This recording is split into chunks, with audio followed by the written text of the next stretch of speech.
So I've seen The Flash twice, and to be honest with you, I have some mixed feelings about it. I first saw The Flash a month ago at a screening, and at the screening they told us that this wasn't the final finished product. I noticed that there are some clear CGI issues that I thought would have been fixed before we saw the movie again when it debuted, which was tonight. Those issues were not fixed at all. The questionable CGI in the movie honestly took me out of the film at times because it was so jarring. Now these CGI gaps don't take place the entire film, but it happened enough that it was really noticeable. And there were definitely moments of great CGI, like the opening run that Barry has, and a lot of the action scenes with Batman, both Batman, and Supergirl. Unfortunately, the climactic sequence of the film really suffers from that bad CGI mixed with some of the good CGI. That sequence is meant to feel epic, to feel big, to be something to talk about when you're going home, but we will be talking about it, but unfortunately for all the wrong reasons. It honestly looked like what you would expect out of early 2000s CGI. Andy Muschietti, the director of the film, claims that this was done on purpose because he wanted the audience to see what Barry sees when he's moving at super speed, how things are distorted. I call bullshit, and here's proof. Why the fuck you lying? Why you always lying? Oh my god, stop fucking lying. Feels like, because they knew that they weren't moving forward with this Flash, that they decided that they weren't going to put any more money into it, and the results show. Now, I don't know that to be a fact. That's kind of what it was giving. But thankfully, the CGI is only a part of the movie-going experience. There's a whole lot of other stuff to talk about, including the characters, and the story. So let's get into that. Ezra Miller as the Flash. He does a phenomenal job in this role. He's carrying much more weight than he has in the previous iterations when he was in the Justice League films. As was true with his previous performances as Flash, he's quippy, he's quirky, he's awkward, and he's genuine. He really comes off like a fully well-rounded character. It's my face. You stole my face. I'm Barry. We're Barry. Ezra Miller is playing their counterpart. They do a really good job of differentiating between our main Flash and the Flash of this different timeline. Both of these Barry Allens are really distinct. You can tell that they've had different experiences growing up. They've lived different lives. Still not really a fan of the way the Flash runs in this universe. Zack Snyder's decision, an intentional decision to have the Flash looking like he's skating, I don't vibe with it. The Flash runs. He doesn't skate. While I do accept that directors have different visions for characters, this is a vision I can't really get with. I applaud him for taking a risk, but this was a risk I didn't think paid off. The other supporting characters like Batman, Dylan,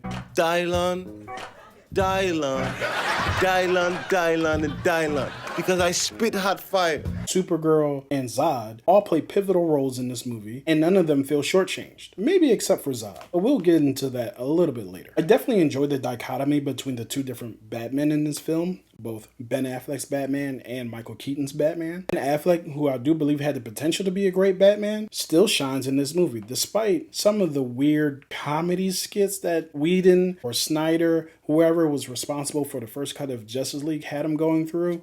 And come back, get online. Everybody checks everybody else's work.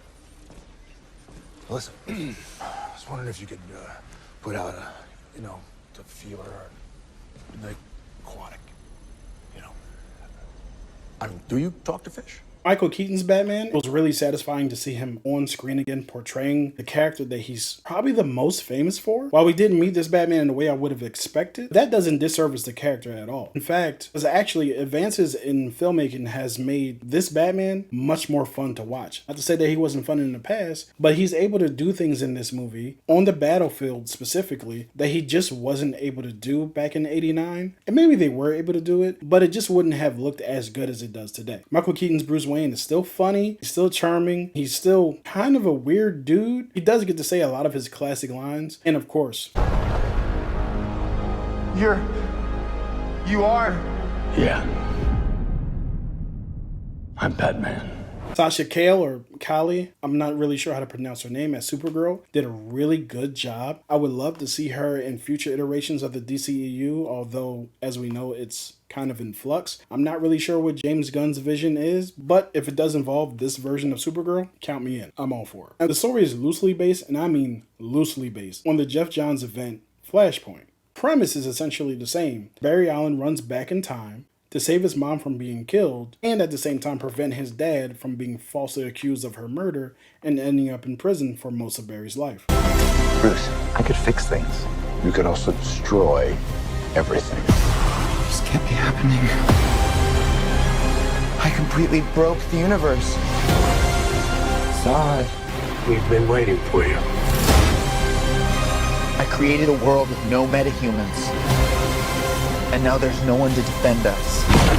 But as the old saying goes, if you mess with time, it tends to mess back. This time in the form of General Zod, and I'll leave the movie to tell you about the rest of it. This is a spoiler-free review after all. And lastly, speaking of General Zod, one of the beefs I have with this movie, they haven't really seemed to move past the arrival of Superman and revolving a lot of their stories around that event. Once again, this movie revolves around that event, but from a different perspective. And honestly, although Michael Shannon is great again, I think it shortchanges what a Flash movie could be. In the original story, as well as the animated movie, which is phenomenal, go see for yourself, the villain is Reverse Flash. Unfortunately, we're not getting Reverse Flash in this film. Ultimately, I would give The Flash a 3.5 out of 5 stars. I think it's a good movie, I really do. Unfortunately, the CGI and the rehash of using General Zod really kind of takes it down a little bit for me. Now, I know there have been some people who have said that this is the greatest comic book movie of all time. I don't agree with that. I'm not saying that they're wrong. You can't be wrong. It's your opinion. As an aside, I don't know if there's a such thing as the greatest comic book movie of all time. A lot of them serve different purposes. Now, I can tell you what my favorite is. It's the Into the Spider-Verse films. It scratches a certain itch, so greatest is kind of loaded. Are you going to go see The Flash, or have you already seen it? If so, let me know what you think in the comments. Or are you not going to go see The Flash because of Ezra Miller and what they've done over the past few years that honestly has been kind of reprehensible? I've already noted on my page that I would be doing this review, even though I really feel as though Ezra Miller should not continue as The Flash. But talent does not excuse behavior. You can't continue to do things that are reprehensible and not have any consequences. That's just not how the world works, or at least it shouldn't be. At the same time, I do hope that they get help. I'm not here to pile on or bash them or anything like that. I do think that they should probably step away for a period of time, rehab, get their lives together. And I'm also not saying that they should never work again. We've seen Robert Downey Jr. work again. I'm not saying that Robert Downey Jr. did the same thing that Ezra Miller did, but what I am saying is that people are capable of change. Yeah, so that's the end of my Flash review. Go ahead and hit that subscribe button, hit the like on the video, leave a comment, let me know what you think about the video that you're watching, and what you would like to see from me in the future.